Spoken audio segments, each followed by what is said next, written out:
생명이 또 다른 생명을 낳고 한 명의 희생으로 수만 명, 아니 수천만 명이 구원을 얻게 됩니다. 복음에 불모지였던 우리나라에 복음을 전하러 왔다가 6개월 만에 전염병과 폐렴으로 사망한 호주 빅토리아 장로교가 파송한 최초의 한국 선교사님의 이야기를 나눠보고자 합니다. 그 선교사님은 바로 헨리 데이비스 선교사입니다. 19세기 말인 1880년대 조선은 극동의 고집스러운 나라였고 외국과의 모든 활동이 단절된 은둔의 나라였습니다. 흥성대원군의 세국정책 이후 1876년 개항, 1882년 조미수호 통상조약이 체결되지만 오랜 전통의 굴레 속에서 반외세적 성향이 강했습니다. 데이비스 선교사님은 대학 재학 중이었던 20살 때 복음을 위해 호주 CMS 소속 인도 선교사로 자원하게 되는데요. 이것이 선교사로서 시작점이 됩니다. 인도에서 21개월간 선교 사역을 하다가 건강이 악화가 되어 본국인 호주로 다시 돌아오게 됩니다. 그렇지만 건강 문제도 데이비스 선교사의 복음에 대한 열정을 막을 순 없었습니다. 그 후 1888년 4월 다시 인도 선교사로 지원했던 데이비스 선교사가 그 당시 호주의 월간 선교지였던 국내와 해외 선교사에 월프 목사의 편지가 실렸는데 호주의 선교사를 요청하는 월프 목사의 편지의 내용은 다음과 같습니다. 인도보다 한국에서 전도하는 일이 더 긴급하다. 인도의 기후보다 한국 기후가 자기의 건강상 더 나을 것이다. 월프 목사가 특히 호주 선교사를 원한다.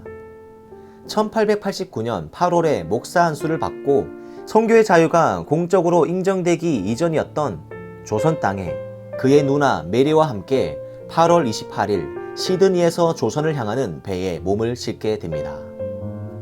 40일간 긴 항해를 끝내고 1889년 10월 2일 부산에 도착한 데이비스는 한국어를 배우기 위해 서울로 가기로 결정합니다. 10월 4일 제물포항, 지금의 인천항에 도착한 후 5개월간 한국어 공부에 힘쓴 데이비스는 일상의 대화는 물론 가벼운 설교까지 가능할 정도였다고 합니다. 이후 부산으로 가기로 결정한 데이비스는 누나 메리는 서울에 남겨둔 채 어학선생과 하인, 매서할 문서와 약품 등을 준비하여 서울을 떠나게 됩니다. 20일 동안 서울, 수원, 충청도, 경상도에 이르는 답사를 하게 되는데요. 특히 매서 전도 활동을 통해 복음에 대해 적극적으로 수용하는 조선의 현실을 경험하게 됩니다.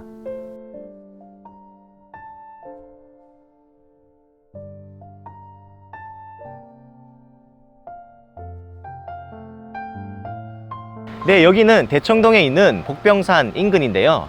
데이비스가 이곳에 도착했을 때는 몸이 많이 쇠약해져 있었습니다. 데이비스가 부산에 도착한 날은 4월 4일 금요일이었는데요. 비가 억수같이 쏟아지는 날이었다고 합니다. 부산의 유일한 서구인이었던 캐나다 출신 선교사 게일은 데이비스가 위급하다는 소식을 듣고 자기 집으로 옮겨 돌보아 주지만 결국 다음 날인 4월 5일 부활절 전날 토요일에 하나님의 부름을 받게 됩니다. 조선 땅에 온 지 약 6개월, 183일째 되던 날이었습니다.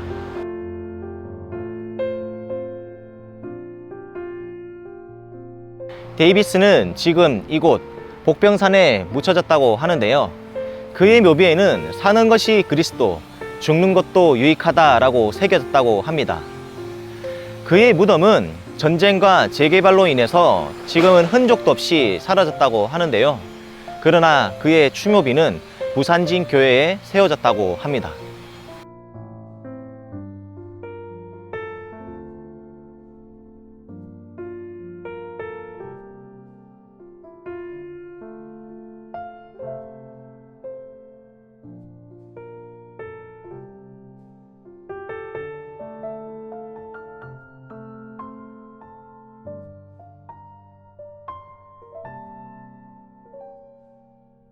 여기는 부산진 일신 여학교입니다.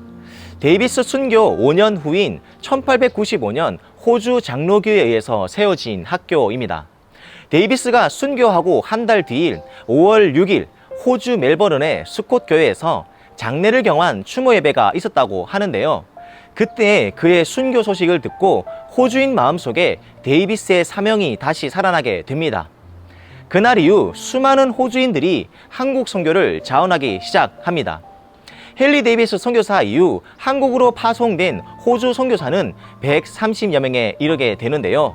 그 호주 선교사님의 이야기는 이곳 부산진 일신여학교와 경남 선교 120주년 기념관에서 찾아볼 수 있습니다.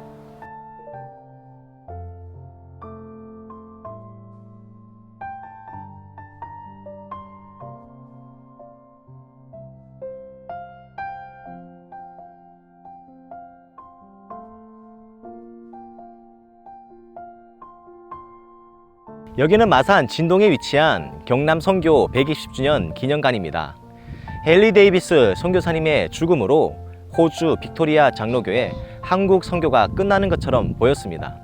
그러나 이것은 또 다른 시작이었습니다. 데이비스 선교사님의 한 알의 밀알이 그 후에 많은 호주 선교사들이 대거 한국으로 오는 열매를 낳게 된 것이죠.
진짜 한 사람의 헌신이 세월이 지나고 보면 큰 영향을 끼친다는 걸 알 수가 있어요. 데이비스 한국에 와서 6개월 있다가 사망했지만 그의 죽음 때문에 호주계에 큰 선교 각성을 얻게 되고 이 젊은이 죽음을 헛되게 할 수 없다는 그 생각 때문에 그때 헌금했습니다. 교회가.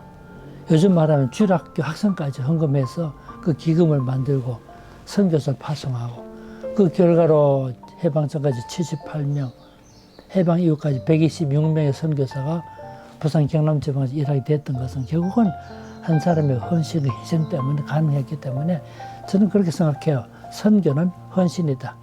선교는 희생이다. 그래서 내가 선 그곳에서 복음을 위해서 헌신하겠다는 그 생각이 그게 똑같은 선교적 마음이라 생각하고 내가 선 그곳에서 주를 위해서 헌신하고 희생하는 그런 마음의 자세가 필요하다고 생각합니다.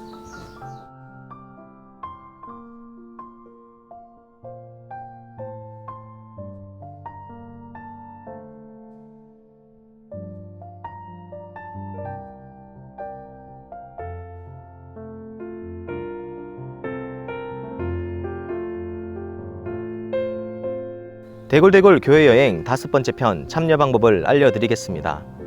참여하시고자 하는 가정은 초등산부 학부모 밴드의 경남 선교 120주년 기념관에서 가족 인증샷을 이렇게 찍어서 올려주시면 됩니다. 참여한 가족들에게는 치킨 상품권을 모바일로 보내드리도록 하겠습니다. 비록 6개월이라는 짧은 기간 조선 땅을 밟아 복음을 전했지만 그 아름다운 순교 덕분에 지금 우리가 하나님의 자녀가 되었습니다. 우리 모두 헨리 데이비스 선교사님의 신앙을 본받아 우리의 선교지인 가정과 학교와 학원 그리고 직장에서 복음을 전하며 살아가는 저와 여러분이 되었으면 좋겠습니다. 그럼 저는 6번째 이야기 때 뵙도록 하겠습니다.